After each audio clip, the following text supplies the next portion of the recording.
Assalamualaikum warahmatullahi wabarakatuh. Saya Muhammad Adha bin Zurubi merupakan pelajar sarjana penyelidikan di Fakulti Pendidikan di Universiti Teknologi Malaysia akan membentangkan tajuk hubungan daya tahan, kesepian dan tingkah laku mencederakan diri tanpa niat bunuh diri dalam kalangan remaja di Johor. Baiklah, kita beralih pula kepada pengenalan. Dalam pengenalan, saya akan takrifkan 3 pemboleh ubah utama iaitu daya tahan, kesepian, tingkah laku mencederakan diri tanpa niat membunuh diri dan menerangkan latar belakang tentang tajuk kajian sedikit.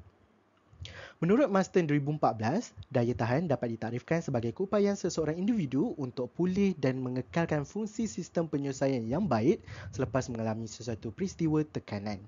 Bagi tarifan kesepian pula, menurut Pepal Permen 1982 menyatakan perasaan tidak selesa yang timbul apabila hubungan seseorang dengan orang lain tidak mempunyai kualiti ataupun kuantiti. Menurut International Society for the Study of Cell Engineering 2018 menunjukkan tingkah laku NSSI ditarifkan sebagai tingkah laku merosakkan tisu badan sendiri dengan sengaja namun tanpa niat membunuh diri secara sedar bagi tujuan yang tidak dibenarkan sosial maupun lingkungan budaya. Menurut Johari et al. 2022 menyatakan masalah kesihatan mental yang dikaji dalam kajian-kajian lepas berfokuskan pada tingkah laku mencederakan diri tanpa niat membunuh diri atau lebih dikenali sebagai non-suicidal cell injury NSSI. Laporan Statistik Tinjauan Kesihatan Mobiliti Kebangsaan 2017 menunjukkan bahawa remaja yang berusia 13 hingga 17 tahun mengalami masalah kesihatan mental dengan 1 dari 5 remaja mengalami masalah kemurungan, 2 dari 5 remaja mengalami gejala kebimbangan dan 1 dari 10 remaja mengalami tekanan. Dan laporan Statistik Tinjauan Kesihatan Mobiliti Kebangsaan 2019 pula menyatakan dan menggariskan sebanyak 424,000 remaja menghadapi masalah kesihatan mental di Malaysia. Secara rangkumannya di slide pengenalan ini, pengkaji telah menceritakan kepada anda bahawa masalah kesihatan mental dalam kalangan remaja merupakan suatu perkara yang semakin membimbangkan. Baiklah, beralih pula kepada latar belakang kajian yang memfokuskan tingkah laku NSSI.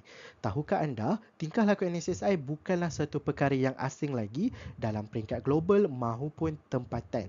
Pada tahun 2017, kajian yang dilakukan oleh Casterville et al. Telah menunjukkan 17% remaja di Kanada telah melibatkan diri dalam tingkah laku NSSI, manakala 6.2% remaja Australia telah pun melibatkan diri dalam tingkah laku NSSI dan bilangan peratusan yang membimbangkan oleh remaja dari Amerika Syarikat apabila peratusan 13% sehingga 46.5% yang merupakan jumlah yang besar.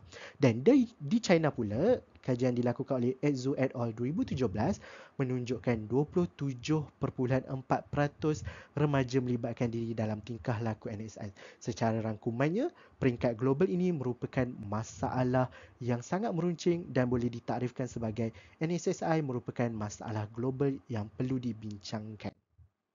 Dalam konteks Malaysia pula, kita mendapati seramai 56.81% remaja dari 342 pelajar sekolah di Pulau Pinang telah dilaporkan terlibat dalam tingkah laku NSSI menurut Guan dan Aman 2019. Dan dalam kajian ini mendapati bahawa remaja perempuan mempunyai kadar kelaziman yang lebih tinggi berbanding remaja lelaki dengan jenis tingkah laku menarik rambut sendiri dengan kuat dan memotong kulit menggunakan benda tajam, misalnya pisau. Dan kajian dilakukan oleh Muhammad et al. 2021 untuk menilai kaum yang terlibat dengan tingkah laku NSSI di Malaysia mendapati 28.9% etnik lain dan 16.2% kaum India, manakala 15% kaum Melayu dan diakhiri 11.6% kaum Cina. Walaupun di Malaysia dan peringkat globalnya kita mempunyai data dan peratusan, tetapi trend tingkah laku NSSI ini umpama fenomena bongkar ais di mana kes yang dilaporkan adalah lebih kecil berbanding kes yang tidak dilaporkan menurut Tarigan dan Absari 2021. Maka, Melihatkan perkara yang telah dibincangkan, objektif kajian pengkaji menggariskan 3 objektif utama. Yang pertama, untuk mengenal pasti tahap daya tahan, kesepian dan tingkah laku NSSI dalam kalangan remaja di Johor. Kedua, untuk mengenal pasti hubungan antara daya tahan dengan tingkah laku mencederakan diri tanpa niat membunuh diri dalam kalangan remaja di Johor. Ketiga, mengenal pasti hubungan antara kesepian dengan tingkah laku mencederakan diri tanpa niat membunuh diri dalam kalangan di Johor.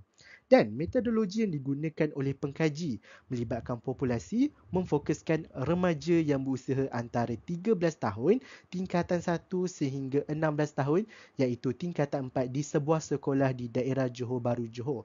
Mengapa pengkaji memilih daerah Johor? Adalah disebabkan menurut Riziana et al. 2017 menyatakan remaja di negeri Johor mempunyai kadar sel HAM tertinggi berbanding negeri-negeri lain dengan kadar 52.5.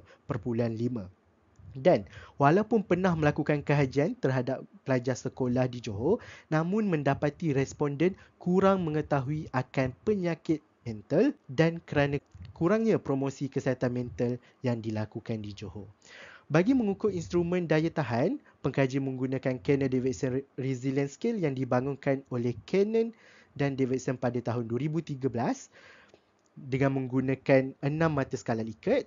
Bagi instrumen kesepian pula, pengkaji menggunakan UCLA Loneliness Scale yang menggunakan 6 mata skala Likert, dan bagi mengukur tingkah laku NSSI, pengkaji menggunakan Inventory of Statement About Self-Injury dengan 6 skala Likert juga.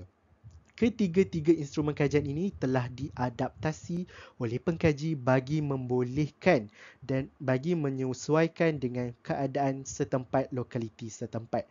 Namun pun begitu, walaupun telah diadaptasi, namun kebolehpercayaannya masih tinggi dengan daya tahan mempunyai nilai kebolehpercayaan sebanyak 0.92 dan kesepian mempunyai kebolehpercayaan sebanyak 0.91 dan kebolehpercayaan bagi NSSI 0.94. Dapatan kajian memfokuskan kepada 109 remaja di sebuah sekolah di Johor Bahru dan mendapati responden yang terlibat lebih banyak perempuan lebih banyak berbanding lelaki dan bangsa Melayu majoritinya dan lebih berfokuskan pelajar tingkatan 1 sehingga tingkatan 4. Namun begitu, remaja yang paling banyak melibatkan diri adalah remaja tingkatan 2 iaitu 14 tahun.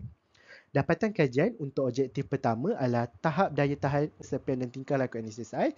Kita mendapati tahap daya tahan adalah di peringkat sederhana dengan 3.15, kesepian dan tingkah laku adalah di tahap yang rendah iaitu 2.22 dan 0.74. Dapatan kajian menunjukkan sebanyak 75 orang atau 68.8% remaja dari 109 orang terlibat dengan tingkah laku NSSI dan jenis tingkah laku tertinggi adalah menggaru anggota badan sehingga luka dengan nilai min 1.5. Bagi objektif kedua pula untuk mengenal pasti hubungan daya tahan dengan tingkah laku NSSI dalam kalangan remaja di Johor, kita mendapati bahawa daya tahan dengan tingkah laku NSSI mempunyai hubungan signifikan yang negatif dan lemah dengan nilai kolerasi 0.5. Secara ringkasnya, sekiranya daya tahan tinggi, maka NSSI berada di tahap yang rendah.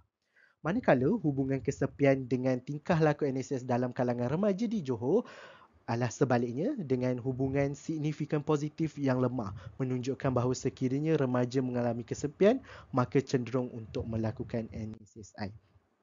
Limitasi kajian dan cadangan kajian. Terdapat 3 limitasi iaitu pertama, reka bentuk kajian menggunakan kerata rentas yang tidak boleh menentukan hubungan sebab penyebab. Limitasi kedua adalah saiz sampel yang terhad dan tidak boleh digeneralisasikan. Dan limitasi ketiga adalah data yang diperolehi berkemungkinan cenderung untuk bias. Cadangan kepada pengkaji akan datang adalah untuk mempertimbangkan saiz sampel kajian yang melibatkan remaja dari pelbagai negeri di Malaysia sebagai responden kajian. Dan yang kedua adalah penggunaan ujian pengukur yang lebih tepat seperti rekod kesihatan khususnya untuk melihat dan mengukur pemboleh ubah NSSI. Itu saja dari saya.